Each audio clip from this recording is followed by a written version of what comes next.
Hi, welcome back to the podcast. I'm Michael Kushner, your host, and with me today is somebody new, my son, Logan, who's going to be starting law school next year, and I asked him to help me out today because I thought it would be a fun change. So Logan, thank you for joining me. Thank you for having me. I appreciate it. Logan works at the firm, and he's getting kind of a jump start on his legal career before he goes into law school. Now, today we're going to do something different. I haven't done this type of show before, but I am going to do this periodically, and it's basically an Ask Me Anything scenario. And so I'm calling it, today for purposes of YouTube or just title-wise, Volume 1 of the, California HOA Questions Answered Ask Me Anything series that I'll do from time to time. And these questions are all going to be from listeners of the podcast that have either posted the questions on YouTube at the HOA HELL channel, or they've written into our HOA HELL podcast email that's available in the descriptions, and they have posed them as just emails. And so every question today has come from a listener. Now, I did take the liberty of rewording some of the questions because sometimes they're very long and I only wanted to deal with the main parts, and sometimes they're not grammatically correct, or there's just, maybe improper use of a couple of words. So I have, when it was necessary, made some modifications to the questions, but these are, as close as possible, the exact questions that were posed by our listeners. So, look, we're going to start with what I want to call the Quickfire Myths versus Reality series. And these are ones I'm going to give very brief answers to. We're going to try a couple of these, and then we'll go into ones that I've grouped that require a longer, more complete answer. So, Logan, take it away. First question. If I've been fined in the past for failing to park in my designated spot, am I still entitled to a hearing before they can fine me again for allegedly doing the same thing? Yes. Okay, good question. The answer to that is yes, you are entitled to a hearing. An HOA cannot fine you unless you have a hearing, okay? Each infraction you do is a separate rule violation, and that requires an additional hearing. Now, AB 130 made a lot of changes to how discipline works, and we won't get into those here.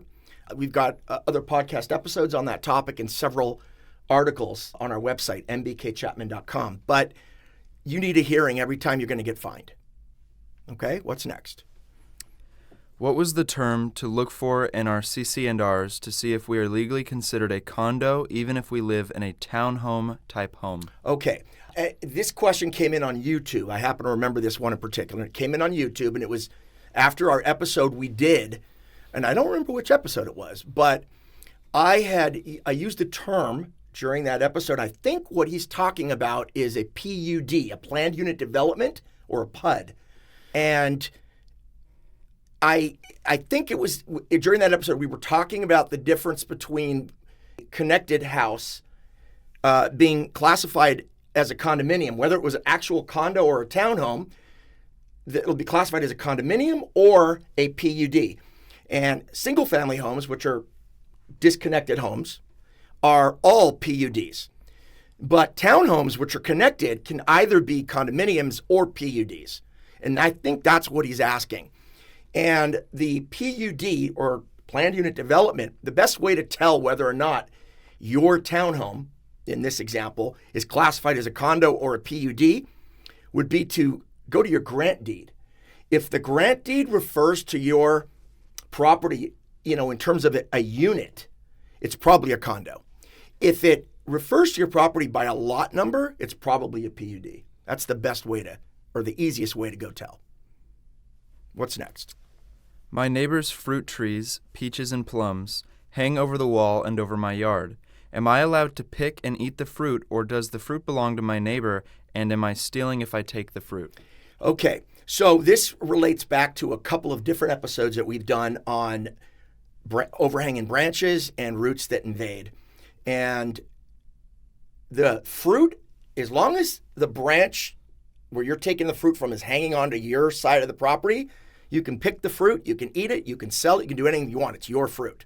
You could cut the branches up to the property line if you wanted to do that, but I sense from the question that you actually want to enjoy the fruit, so that would defeat the purpose. So it's yours. You can do what you want. Your neighbor can't prevent you, and it's not illegal, and it's not stealing. And I don't know, how many of these quick fires do we have? Are we ready to move on to the... We're ready to move on. Okay, so I do have my notes with me. I did take a couple of notes as I looked at these questions. I took a couple of notes just because there was a couple of things I don't want to miss saying. But I broke up. We get questions sometimes from different people because a lot of people are hearing the same things from the podcast episodes and they have similar questions. So I took some different questions and I grouped them together. So let's start with the ones that I define as neighbor disputes or nuisances. So go ahead. What's our first question? Can I sue my neighbor for barbecuing meat several days a week, even though I told him that I was a vegan, that I became nauseous every time I smelled cooking meat, and it's making my home unlivable? Okay, and I remember when this one came in. Now, first of all, you can sue anyone for anything. It doesn't mean you're going to win, okay? In this case, the answer is going to be, I would be shocked if you came close to even winning this case. In other words, this is a loser case. This would fall under nuisance provisions, which are under Civil Code 3479, for example, is California's nuisance provision. And a nuisance is determined on an objective standard, not a subjective standard. An objective standard is what is a reasonable person going to think about this? And in our case, when we talk about the law, a reasonable person is your juror. That's your reasonable person.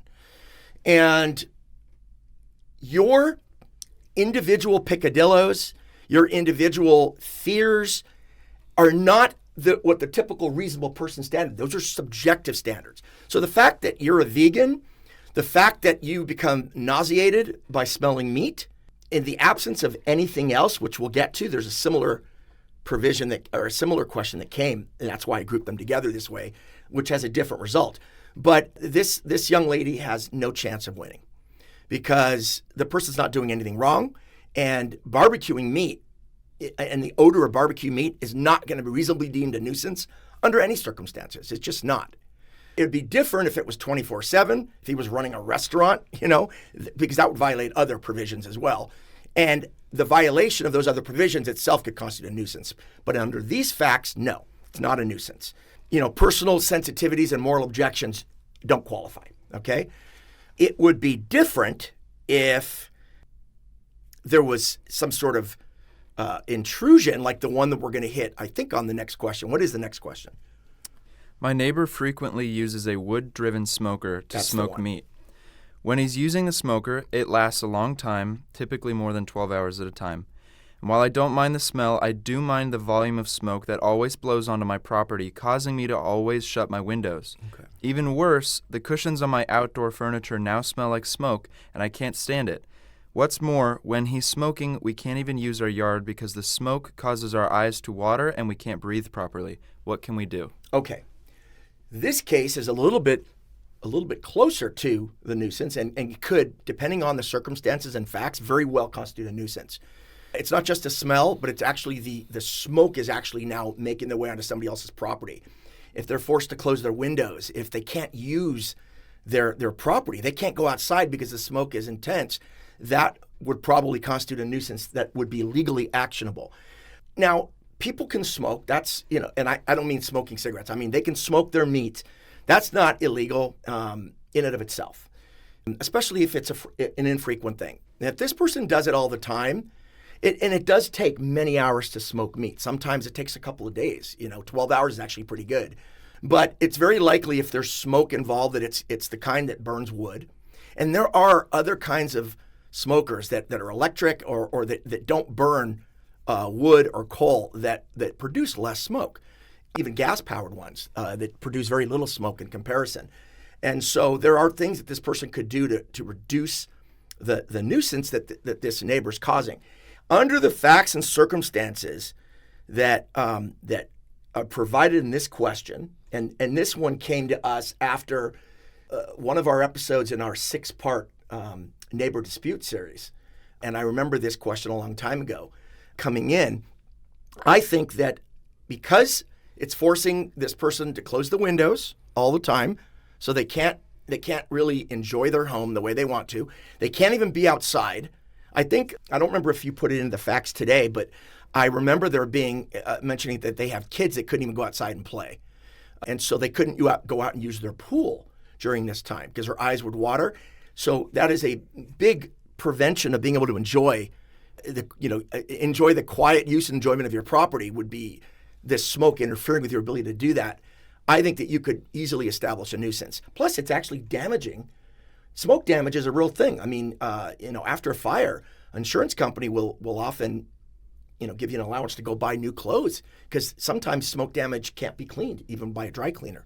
So smoke can certainly damage fabrics and materials. So if there is a volume of smoke and a frequency that crosses the line of reasonableness, and in this case I think it does, I think you have an excellent case for a nuisance.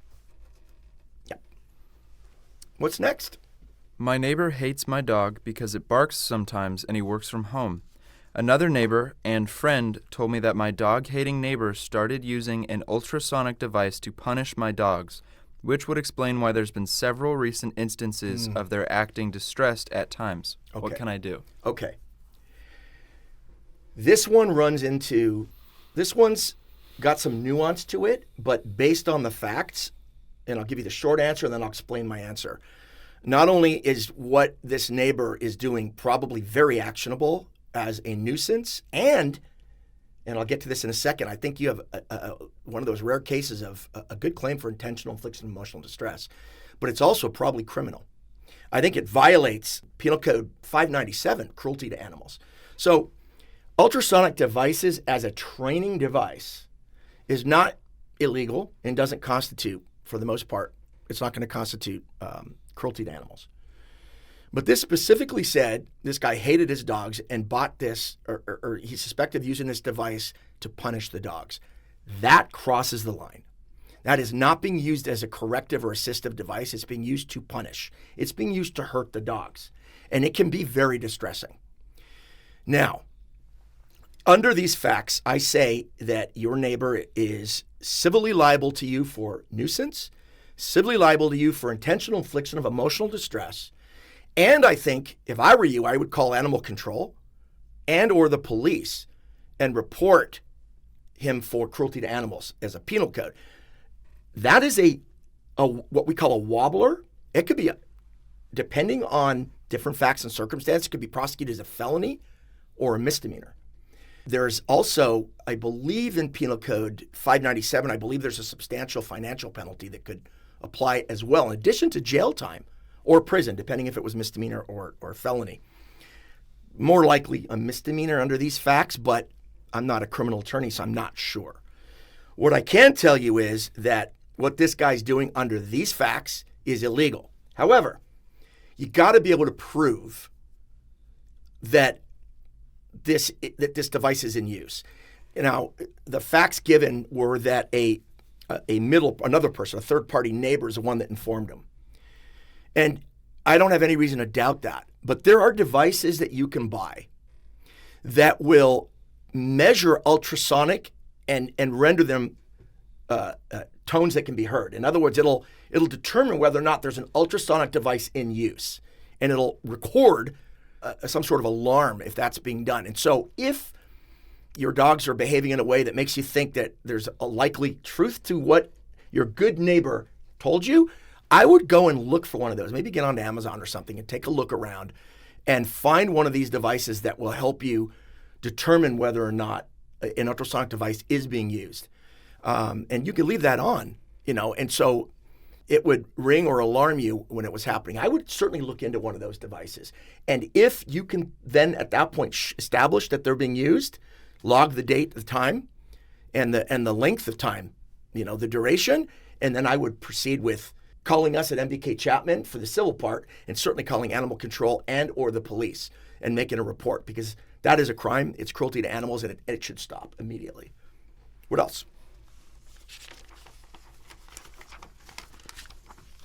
Oh, and I think right now we're still in the neighbor dispute range, but now we're moving into damage. I guess damage caused to property. So I think we did a couple of questions that related to kind of the nuisance based on behavior or harassment type thing. And now we're going to move into some property damage. So I know we have a couple of questions on that. Go ahead, Logan.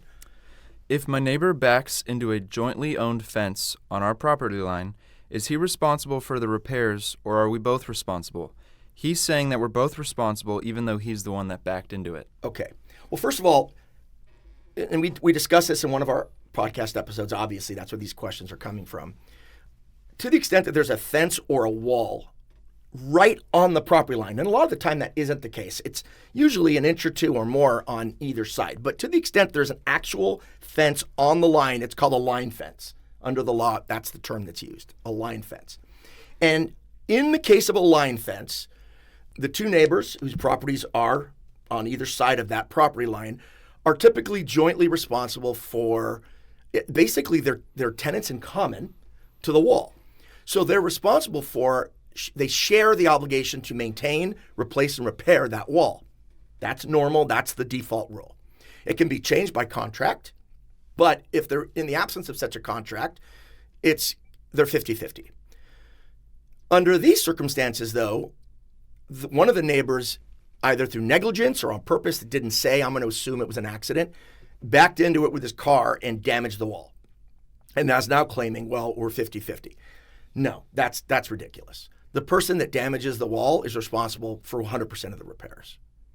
If the wall gets damaged by an act of God, an earthquake cracks the wall, or shifting. You're located in maybe in parts of Laguna Niguel that are shifting a lot, and the wall's damaged that way. Yeah, it would be both of them 50-50. But in a case where somebody backs into it, the person that backs into it, regardless of whether it was an accident or on purpose, doesn't matter. That person's 100% responsible. So that's the answer. Am I responsible if my tree falls onto my neighbor's house? Well, the answer to that is it depends. So let me tell you what it depends on. And we just talked a second ago about an act of God. Okay, so if the tree, and let's say we're talking about, here's the funny thing. Before I start anything, we got, in the last couple of months, I would say in the last 3 months, I received, for some reason, either on YouTube or email or both, can't remember where, 4 or 5 exact same questions, but it was always about a tree falling on top of the car or a roof or into the pool or on the wall. But for some reason, in the last few months, trees have started to fall, and I don't know why. I have no idea why suddenly it could be just the timing, but of the podcast episode at issue, but it seems like there was a lot of trees falling. And so I kind of grouped them all in one. I just picked one of those. So in this case, the tree fell on the house, he said, right? Okay. Yeah.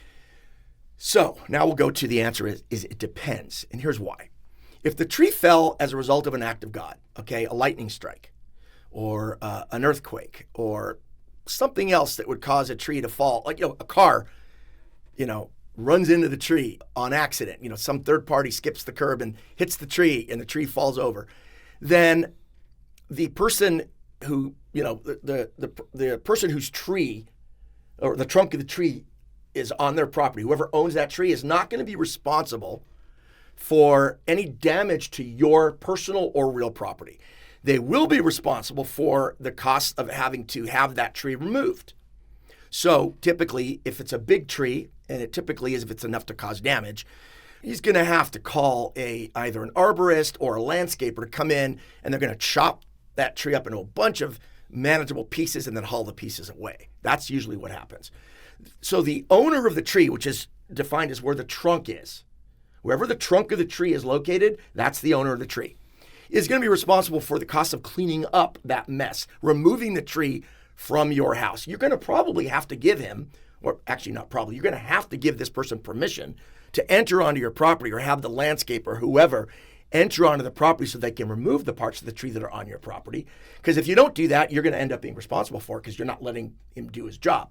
But act of God, he's responsible for the removal of the debris, but not responsible for costs of repairing whatever the tree fell on. If it fell through your roof, that's going to be your insurance, not this person's insurance, not the tree owner's insurance is not going to kick in there. No responsibility. Now, if the tree fell as a result of this person's negligence, let's say this person rammed his truck into the tree and then it fell, okay? Or Let's say this tree wasn't being maintained. Let's say the tree was rotting, and it was obviously rotting. It wasn't some secret rot that he had no idea. Any reasonable person could have seen that the tree was dying or rotting, or it was starting to lean and was getting further and further over time, because that does happen. I mean, you have a long time before, when a tree is dying or a tree it becomes dangerous, there's a big period of time before it actually falls. If you can establish that this person knew or should have known that the condition of the tree required them to do something, or they caused the tree to go down in some way, then not only are they going to be responsible for the cleanup and the removal of the debris, they're going to be responsible for any damage done to your home and any personal property in your home. So in the case of a large tree coming through your roof and then coming in and destroying your antique that you got from grandma, that person's going to be responsible for repairing the roof, repairing any walls, chandeliers, and that antique. But it would require either intentional conduct on that person's part, they cut the tree down so it fell on your house, or negligence on their part. That but for their negligence, they would have been able to get to the tree before it fell. But absent that, they're not going to be responsible. I think that covers what this is. So in other words, we are tasked with taking care of your own property. That means if you have trees that are large enough to fall onto somebody else's property, it's your job to make sure that trees are healthy and not diseased, rotting, or dying, because rotting or dying trees fall over. Over time, they eventually do. So you're actually responsible for that. And it requires a reasonable amount of attention to your own property to make sure that nothing on your property can cause damage to somebody else's. So that duty is imposed on everybody. And if you're failing in that duty, you're going to be responsible. All right. I'll tell you what, let's turn the tables now and get off HOA, neighbor dispute nuisances. Let's go to HOA governance questions. We get a lot of those. Governance questions are questions that discuss, how your HOA is being operated. And it could be anything from they're refusing to hold elections or holding meetings to selective enforcement. It's just basically how's our HOA governing. So let's start with that. Let's go there. Can a husband and wife serve on my HOA's board at the same time? Okay. So the answer there is it depends. The Davis-Sterling Act has very specific, and I mean very specific, requirements about what an HOA can and can't do with respect to who's allowed to run for the board. So for example, and I'll just give one example for a point of illustration, the statute's very clear that the only people that can ever run for the board or vote for that matter are members. Okay? A renter that's lived in that community for 50 years can't vote and can't run for the board and can't serve on the board. Doesn't matter how long they've been there. Has to be a member. So there are very specific things that will exclude you from running. But the default is if you're a member, you can run. There's a couple of other little controls. Like, for example, if you've got some sort of conviction of some crime in your past, which will prevent your HOA from maintaining a required fidelity bond, because all HOAs have to insure for director misconduct. So that fidelity bond is required by law. If, let's say, there's somebody that was convicted of some crime and the insurance company is saying, if this person sits on the board, we won't issue this fidelity bond, then that can be excluded. Okay? But absent something like that that's specifically in the statute, you can't control anything. Now, there are a list of things that HOAs are allowed to control, and one about who can serve on the board. I'll give two examples. One of them is that. All right? One of them is if your HOA wants to have some sort of limitation saying you've got to live in our community for a certain reasonable period of time before you can run and serve on the board, then they can do that. But it actually has to affirmatively be in your election rules or your CC&Rs or any of your governing documents. So a lot of HOAs have a rule saying you can't serve or run for the board until you've lived here at least a year. You can do that because the statute says you can. Okay? Well, the other one happens to be this one, which is whether two people in the same household, two owners in the same household can serve consecutively or at the same time on the board. And if there is a provision in the governing documents that says no, then the answer to that would be no, they can't. But absent an actual provision that says that, there is no rule in the Davis-Sterling Act that says that they can't. So if there is no provision saying two members of the same household that are both owners can't serve at the same time, then you can't prevent a husband and wife from serving.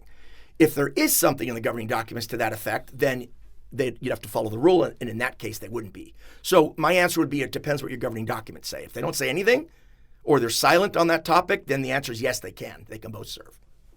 Okay? What's next? During your podcast episode on management companies, you mentioned that certain board duties were non-delegable. Can you list some of those out? Yeah, I can list a few. There's a whole long list of these in the statute. And one of them for approving transfer of funds outside the ordinary course of business. So managers can be delegated with duties saying, hey, take care of these bills for us every year. We're authorizing you as a signer on the account. You need to make sure the checks to our landscapers go out every month, and make sure our taxes are being paid, make sure whatever. You've given them the power to write checks from the operating account to make sure that the corporation, in most cases, is being run smoothly. And those are what we call in the ordinary course of business. Okay, those are not checks that are unique or ones that aren't ordinarily or regularly done. So you can delegate the regular types of bills that have to get paid because that's considered ordinary course, but you can't delegate them, give them the ability to make decisions on writing checks that are not considered in the ordinary course. Attending board meetings, okay? A director can't say, hey, I can't be there for my meeting because I'm going to be out of town. I want to give you authority to act on my behalf. Will you go and sit in my place? Can't do that. Cannot delegate that sort of authority. In other words, every director was elected or appointed according to the bylaws if it happens to be in between an election cycle. But they're serving on the board. They have to do the acting, the decision making, because they're the ones with fiduciary duties to the members. The managers have no fiduciary duty to individual members. They have a fiduciary duty to the membership as a whole. So you can't delegate that kind of authority. And by extension, you can't delegate the right or the ability to vote at any meeting for anything, including executive session or on a committee or at a disciplinary hearing, which is usually part of an executive session. So you can't delegate that voting power, or you can't delegate the right to make disciplinary decisions. For example, we don't want to all of us show up at these disciplinary hearings. So you show up, you kind of listen to the evidence and make the decision and tell us what your decision is. You can't delegate that, okay? That has to be a director, okay? You can't delegate things like appointing officers. So I explained in one episode of our podcast that there's a big difference between directors and officers, okay? Now, in a lot of small corporations or private for-profit companies like ours, like this law firm is a professional corporation, the difference between the directors and officers are nil.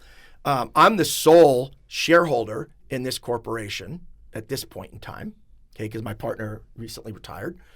And so I'm the sole shareholder, and I happen to also be the president, secretary, and treasurer. And they're often the same, but only because of happenstance, not because of legal differentiation, okay? A director is elected by the shareholders. Now, in the case of this company, this law firm, MBK Chapman, there's one shareholder, and that shareholder elected, that one shareholder, me, elected me as the sole director, okay?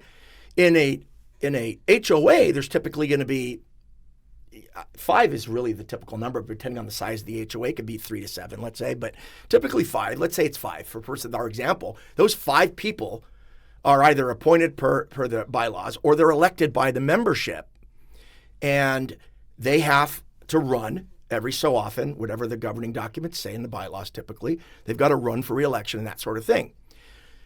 Directors make the decisions for the direction of the company. How is this company going to operate? What are the vision? The vision for the company. What are the overarching rules? That sort of thing. Officers serve at the pleasure of the directors, at the board. The homeowners have nothing to do with appointment of officers. Directors are elected, officers are appointed. They're appointed by the board. They can be terminated at any time. If the board wants to get together in an executive session or a special meeting to fire the president or the secretary or the treasurer or any other office they create, you can have chief landscaping officer. You can have head of architectural, You can have an officer called a director of architecture. You can do anything you want in a corporation. You can have as many officers as you want. All of them serve at the pleasure of the board, so the board can meet and fire the person at will. Now, subject to any contracts with that person. There might be a contract, in which case you'd have to abide by the contract. But as a matter of law, you can remove, director can remove, or directors, I should say, can remove officers. So there's a big difference between the two. And in HOA, there's a big difference because it'll usually be, the officers will usually be directors as well. They don't have to be, but they usually will, okay? And so you might have one of the directors is appointed the president, and one of the directors is the treasurer. They get to hold the checkbook, that sort of thing.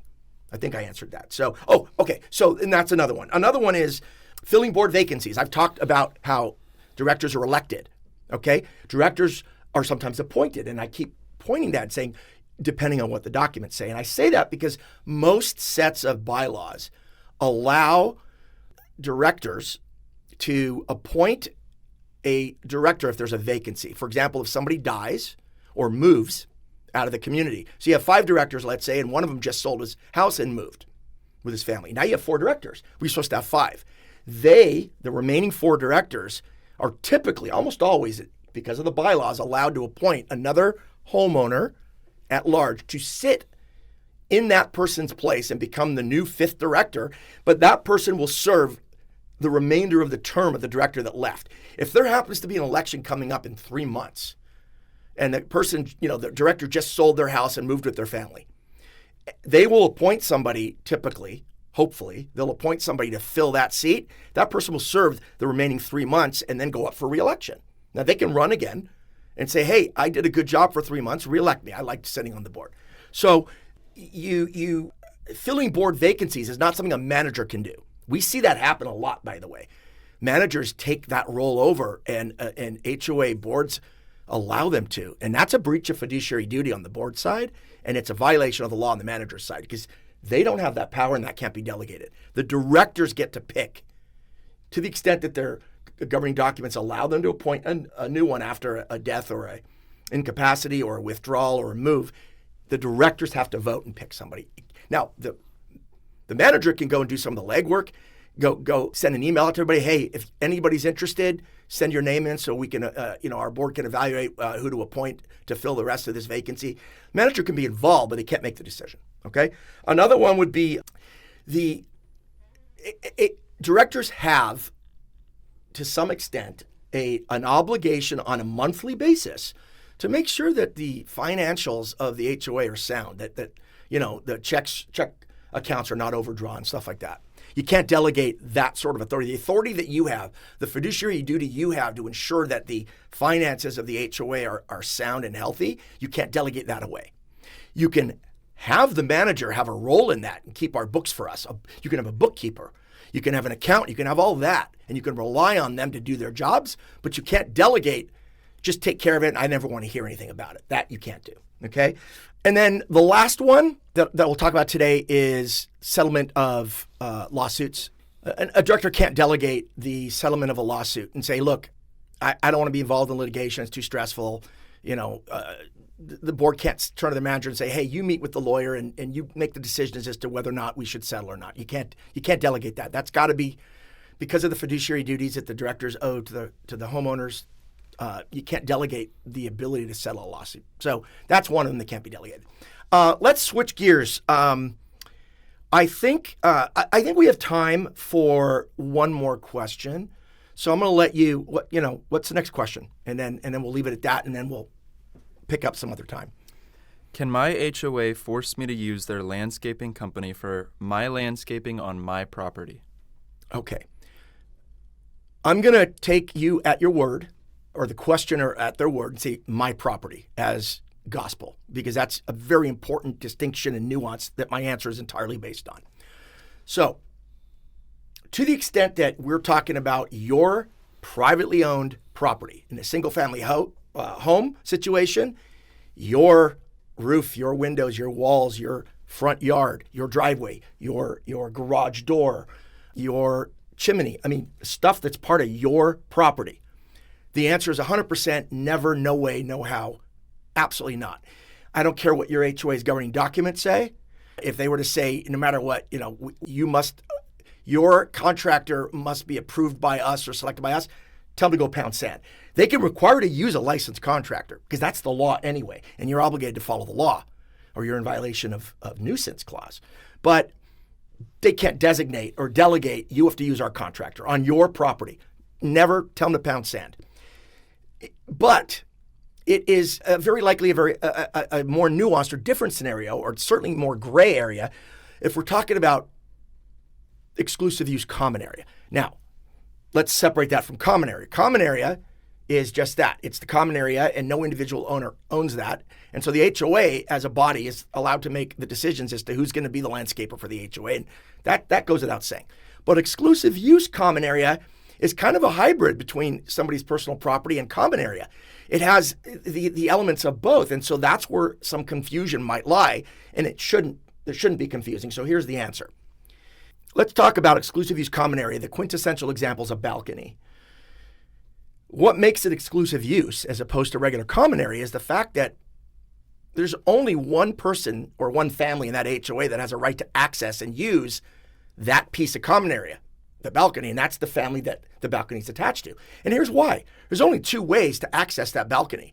Let's say you're talking about a multi-story building. There's only two ways to access a balcony. You get a long enough ladder and you lean it up and you climb up to the balcony, or you go through the person's front door, through their house, out their sliding glass doors into the back, and there's the balcony. So it's exclusive use because it can only be used by that, whoever lives in that home, okay? But they don't own the balcony. Now, we have a couple episodes where we've talked about this.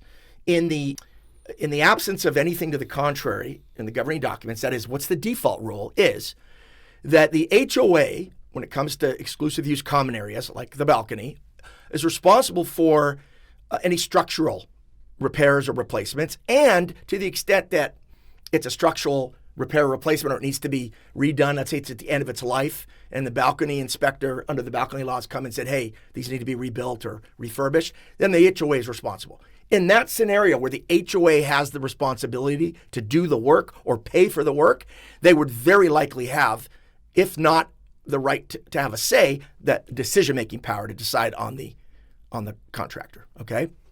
And they too have to follow the law, and it has to be licensed and a proper contractor. I'm assuming that's all going to be the case. So in that scenario, I would say, yeah, the HOA has a say or can make the decision, even though it's your exclusive use. But your personal property, nah, that's it.